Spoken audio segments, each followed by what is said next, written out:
Channel 33 RPM. Today, drinking beer and counting down the top 5 rock albums of 2015, plus a bonus coming up right now. Channel 33 RPM, yeah, 33 RPM. Channel 33 RPM, yeah, Final Gear and more. Hey guys, Frank here, Channel 33 RPM, the YouTube channel all about vinyl gear and more, still coming at you with a whole new episode every single Sunday. I'm drinking Molson Canadian today. Not my favorite beer, but it was on sale. What can I say? It's that time of year for year-end list. Today, I have my top 5 favorite rock albums from this year, plus a bonus coming up at the end. Check it out. Number 5, Black Trip, Shadowline. Absolutely fantastic record from Sweden's Black Trip. This is their second full-length release called Shadowline. I've talked about Black Trip before. The band includes former members of Entomb and Enforcer, and their sound is heavily influenced by 70s hard rock bands like Thin Lizzy. A lot of dual guitars, big choruses, big hooks, that kind of stuff. This album definitely deserves a spot on my year-end list. Number 4, Danko Jones, Fire Music. Danko Jones with their first new album in 3 years. These guys have to be one of Canada's most underrated bands. Aggressive, loud rock and roll. It's not metal, it's just the kind of stuff you have to crank up to 10. If you haven't heard this album yet, do yourself a favor and check it out. Number 3, Night Demon, Curse of the Damned. This is pure, traditional heavy metal the way God intended it. From California, it's Night Demon with their first full-length release, Curse of the Damned.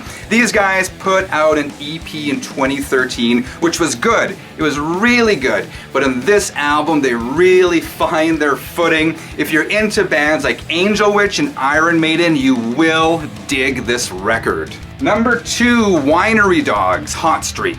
This album almost went completely unnoticed this year, which absolutely surprises me. It's the second release from Winery Dogs, which is a super group of sorts consisting of Richie Kotzen on guitar and vocals, Big Bad Billy Sheehan on bass, and Mike Portnoy, I think that's how you pronounce his name, Mike Portnoy on drums. An absolutely fantastic album filled with insane musicianship, insane guitar pyrotechnics, but combined with 1970s hard rock sensibility, an essential part of the year-end list. And number 1, Clutch, Psychic Warfare. Cut from the same cloth as Danko Jones, loud, aggressive rock, it's Clutch with their latest release. This is one of those albums where the vinyl was delayed, so I picked up the CD because I just didn't want to wait. And I've talked about these guys in a recent video, and in that video I confessed that I hadn't even thought about Clutch in probably 20 years, and I gotta tell you, I didn't realize what I was missing. If you're not familiar with Clutch, or if you haven't heard this album, do yourself a favor, check it out. My number 1 pick of 2015.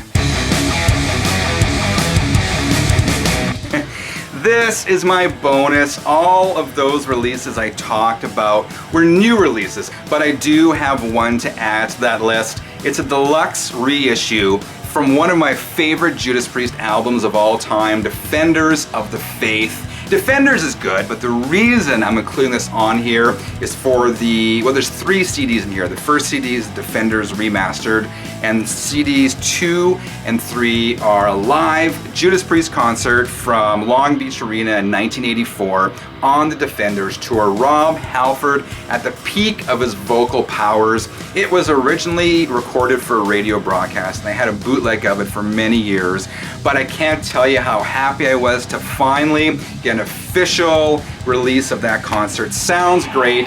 Those are my top rock picks of 2015. Let me know what you thought in the comments below. Also, I'd love to hear about what some of your favorite releases of the year were. Remember, if you enjoyed this episode, to leave a quick like, and if you haven't subscribed yet, click that button so you never miss another episode again. Until next time, vinyl friends, cheers.